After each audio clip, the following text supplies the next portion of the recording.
Hello everyone, this is Erik, the Asian movie enthusiast. This is another Asian movie collection addendum video. So we have mostly Japanese films tonight. I got one from Hong Kong, one from South Korea, and the rest from Japan, which also includes a pretty cool box set that just came out that I received a few days after doing my last pickups video. So let's get to it here. And we start off with a bang. We're starting off with a bang, folks. That is Run and Kill. This is the Hong Kong Category 3 classic thriller that's just so wrong in so many ways.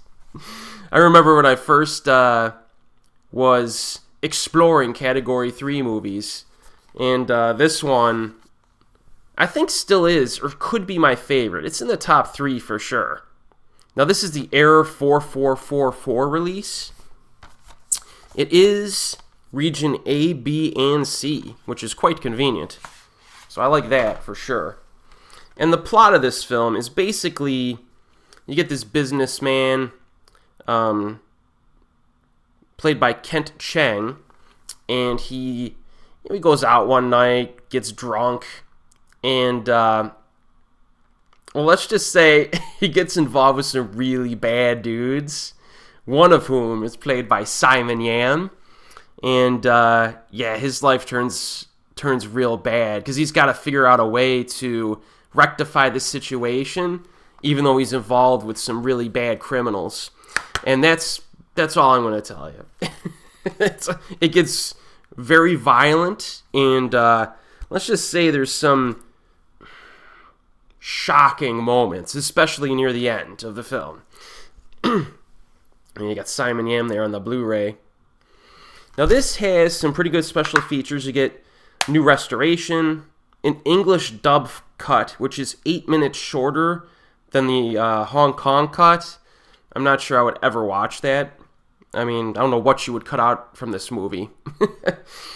A Ridley Choi interview, a Mike Abbott interview, audio commentary on this, Chinese dub ending song, all right, new English and Chinese subtitles, and more. So yes, this is if you're into just really nasty thrillers that are really entertaining, this is just high on the list, man. I mean, it's one of the first Category 3 films that I would ever recommend to anyone. That's how much I like this movie. So, if you haven't checked it out, check it out. Alright. Now we got the Korean film that I'm showcasing here. Now, the Korean film here is one from Ji-woon, and that's his most recent one. And he's getting back on track, I think. I know he made a few underwhelming films over the last 10 years, but this one, Cobweb, was very good. This is a comedy. I have a separate review of this. I also have a separate review of Run and Kill. And Cobweb is basically about a successful director, or at least had a successful debut. But he's getting attacked from critics who call him a specialist in trashy dramas. After finishing his latest feature, Cobweb, he has vivid dreams of an alternative ending to the film. And he wants to shoot these scenes no matter what. Because this is he absolutely needs to make this movie the way he wants to make it, and he needs to do some reshoots, and it just turns into this crazy situation. So, yeah, this is the Korean release, I believe, and it's a Region A Blu-ray. I got this one off of Yes Asia, I believe, and it has English subtitles, a movie teaser, a movie trailer, and a photo gallery. And this has a pretty phenomenal cast in it. Fantastic cast of big-time Korean actors that have been around, some of them for decades, and a few younger actors who kind of steal the show. There's actually a cameo in this that had me laughing out loud, and I won't tell you who it is.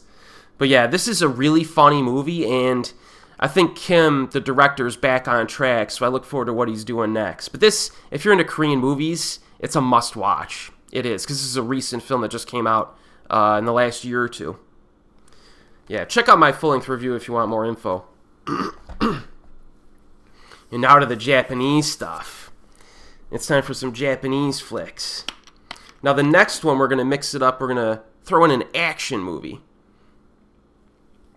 It's a newer one again. A lot of these are newer titles. Run and Kill came out in the 90s, though. This one is called 1%er. 1%er, starring Tak Sakaguchi.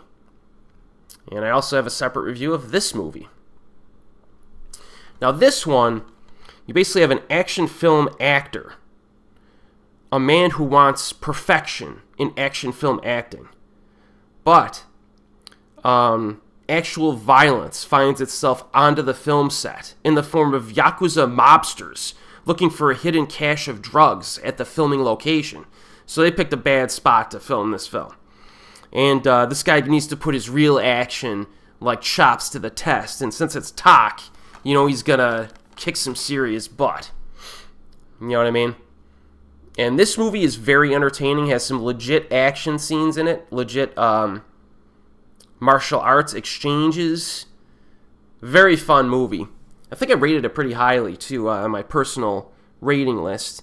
And I think this is a film that I would strongly recommend if you're into, action flicks from recent years. Now, this does have an audio commentary by Arnie Venema and Mike Leader, a making of and trailers, and this is the Third Window Films release. So this will be a Region B Blu-ray. Now, this film, for years I've been begging Japan to do more movies like this, like more modern setting martial arts flicks, and they have been giving me a decent supply of them over the past 15 or so years.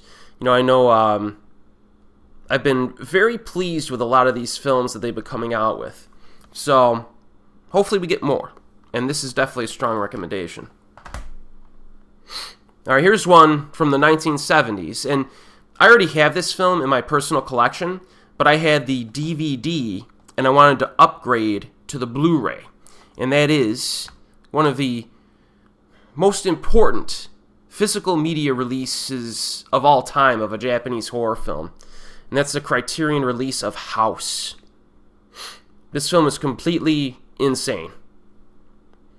It's complete. I haven't watched this movie in a few years, too. I should be watching this movie every October, but I've been vacationing the last few years in October, which kind of puts a damper on the number of horror movies I could get to in that month. But this movie is directed by Nobuhiko Obayashi, and it's basically about a handful of schoolgirls that go to like a cabin in the woods to visit one of the girls' relatives, and crazy stuff happens. And that's basically what I could tell you. I think some of the stuff on the back is spoilerish in regard to the insanity that ensues. I'm not sure I have a separate movie review of this either, so I need to do a rewatch of this. Maybe do a separate movie review if I don't already. I definitely reviewed this in my Asian horror playlist, though. So just, search the title in my on my channel.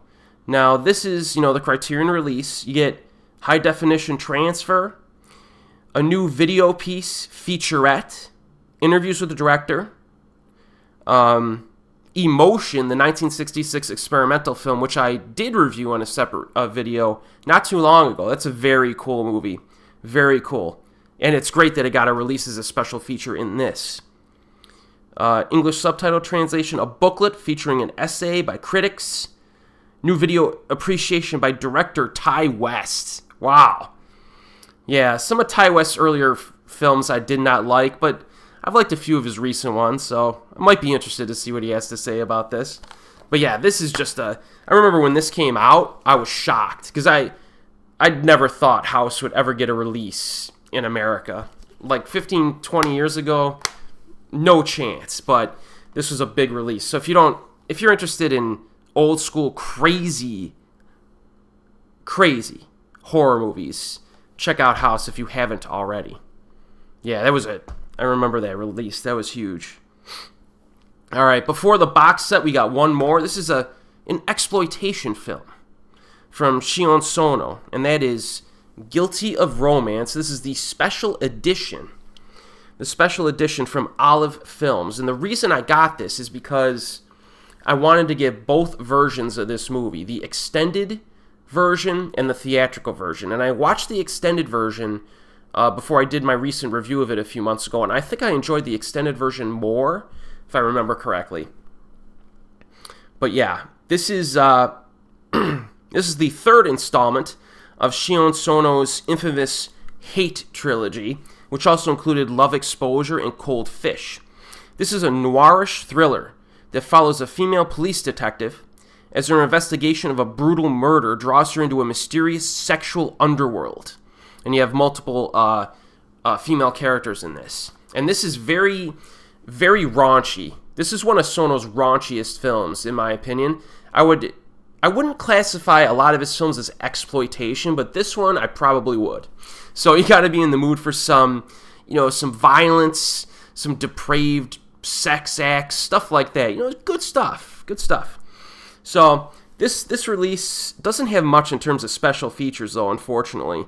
It does include both versions of the film, though, which is the big reason to get it. But check out my full-length review if you want more info. I do like this if you're into inappropriate films. It's quite interesting, and the performances are actually surprisingly good for a film of this type. Now, well, we've had a few big purchases here, actually. Run and Kill was huge, because I've been waiting for that to get a great release for, like, years. And Hausu was huge, so I don't know. But this one is huge because hopefully it gives us, if it sells well, hopefully we get more box sets like this. And I'm talking of the Arrow box set.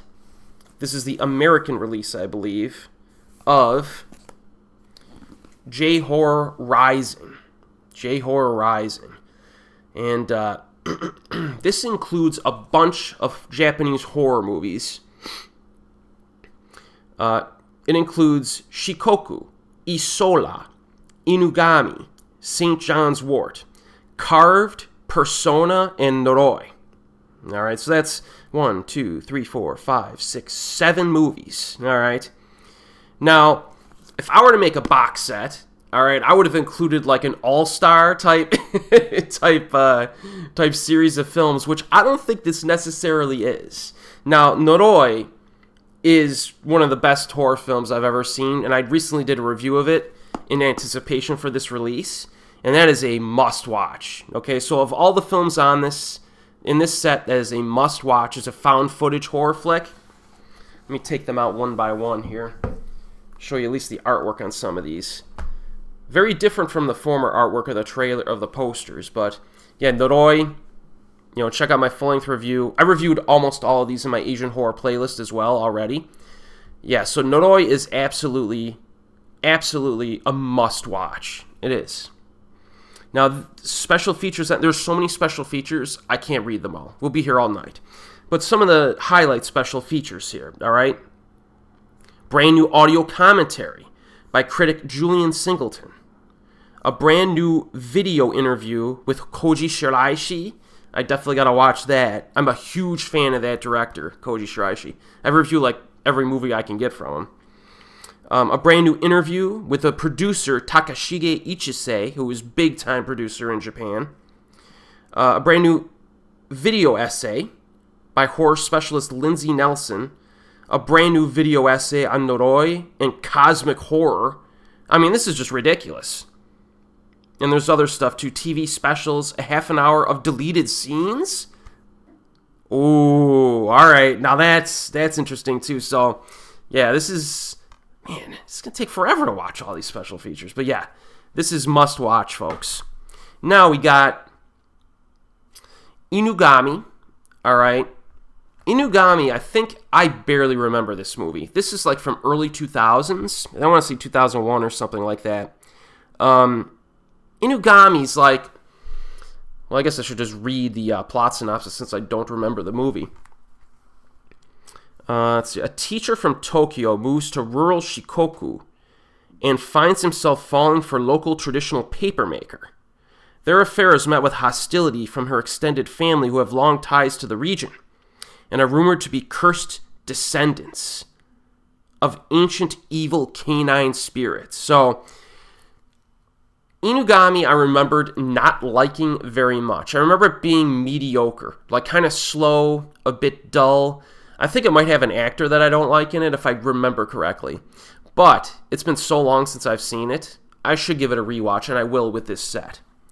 Now, the other film, St. John's Wort, is a guilty pleasure for me. St. John's Wort is basically about a girl who goes to this mansion that I think she inherited, and murders start occurring on the premises. Now, it's kind of weird in its stylization. St. John's Wort has a lot of video game influences to it, and you'll see that come through. I swear the camera angles in this movie were inspired from the Resident Evil video games from like the late, back in the day. But there's also specific video game plot lines in it. Like one of the they're designing a video game, like some of the characters are, and that's part of the plot as well. But I can't say St. John's Wort is like a high quality flick, but there's something about the stylization to it that I really like to watch. Like I'll rewatch it on a fairly regular basis. So I like St. John's Wort, but I get flack for it because a lot of people hate it. They really hate it. The final shot of the film, everyone hates. I kind of like it. But, yeah. So, special features on this. New audio commentary on Inugami. New audio commentary on St. John's Wort. New interview from the director of Inugami. The making of St. John's Wort, archival features. A few of these things are archival featurettes that were brought over from old versions. Interviews with actors Megumi Okina. She's been in some big-time J-horror movies back in the day. On set, behind-the-scenes footage, and some trailers and image galleries. So, yeah, of these two films, I prefer St. John's Wort for pure entertainment value. All right. Then we get Carved, the Slit-Mouthed Woman, also directed by Koji Shiraishi. All right? Sometimes I get these things mixed up. But, yeah, I like Carved. This was a mid-2000s movie. All right, some of the actors are recognized from it, too. And it's a very cool urban legend, right? I think it's the Kuchisake Onna, maybe, is what it's called. And it's this woman who wears a surgical mask, and she's almost like an evil entity.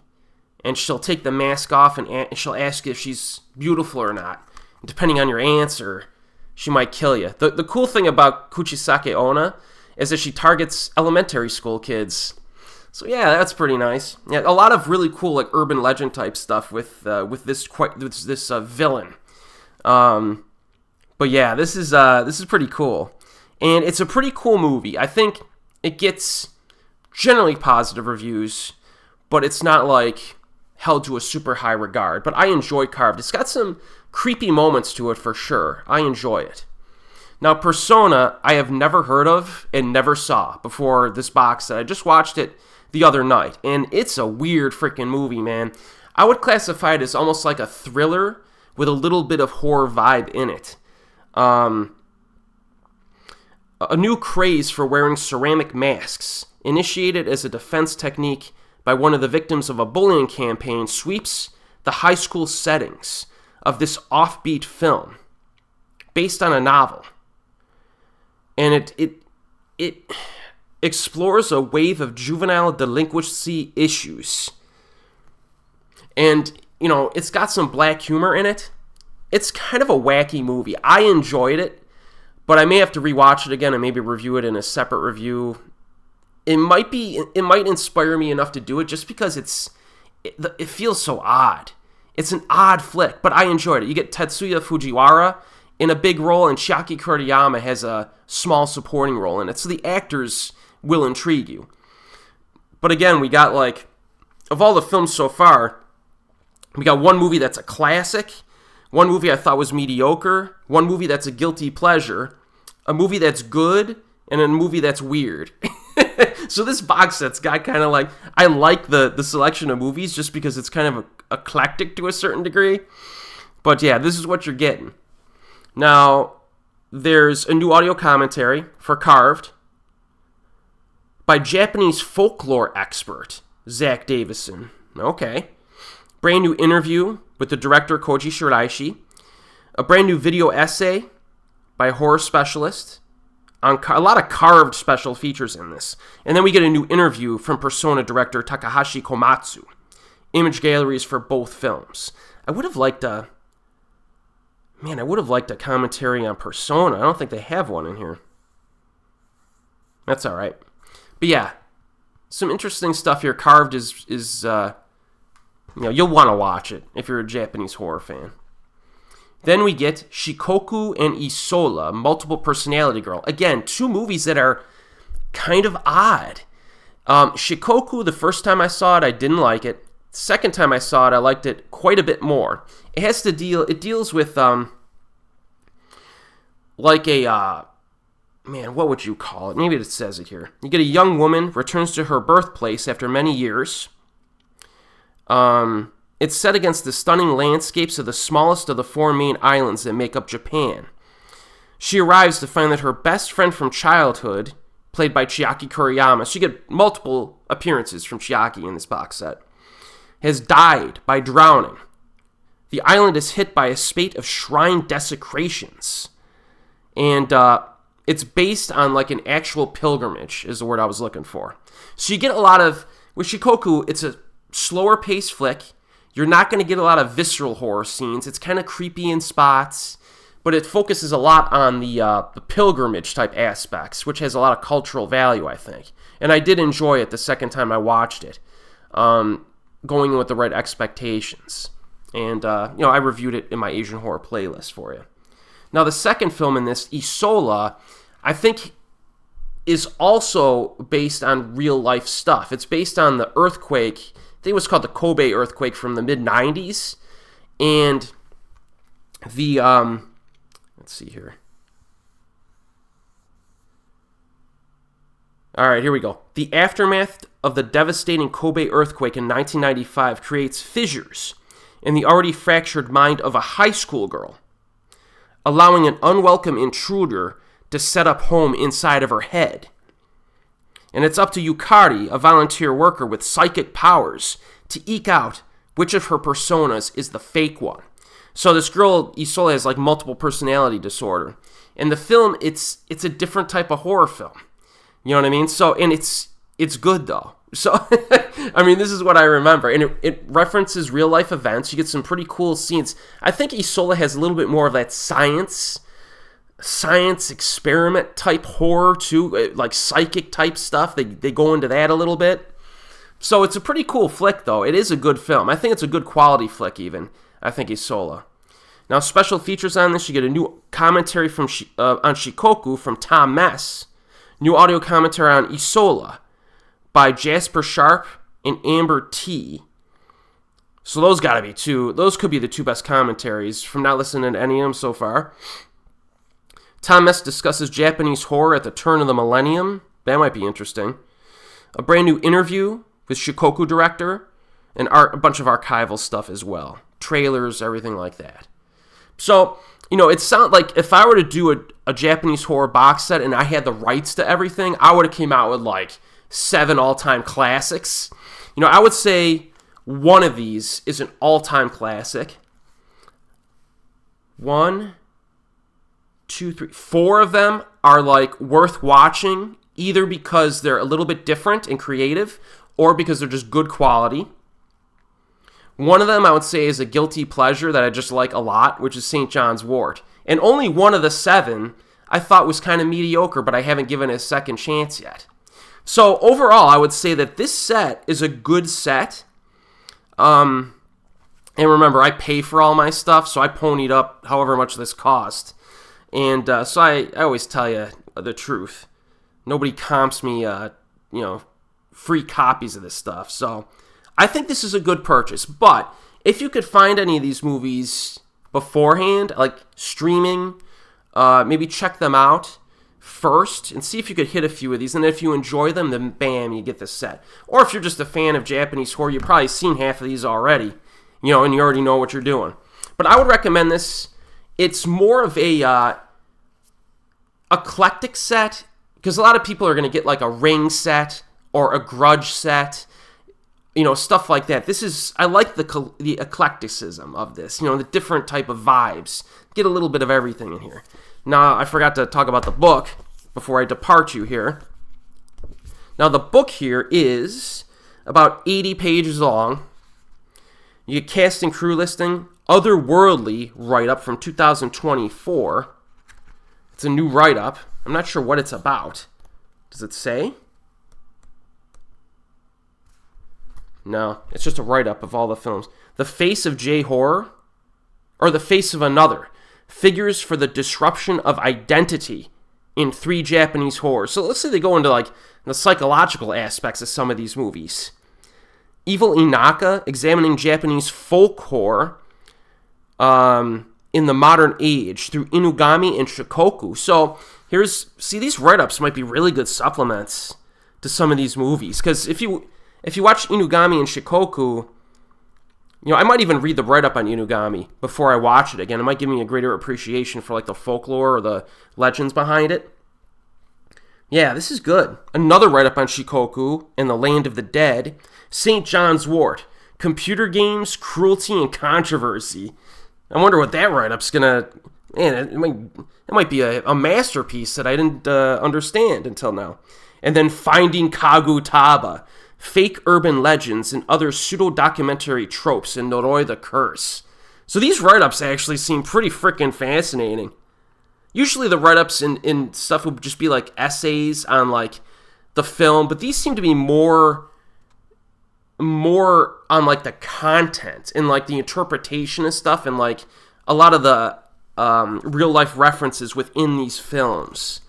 So yeah, I think this is, if you're a fan of Asian horror, this is probably a must buy, because most of the films are at least good or entertaining, and the special features are completely insane. And this region code is A. This is a region A release. So hey, if you've seen any of these films, let me know what you think.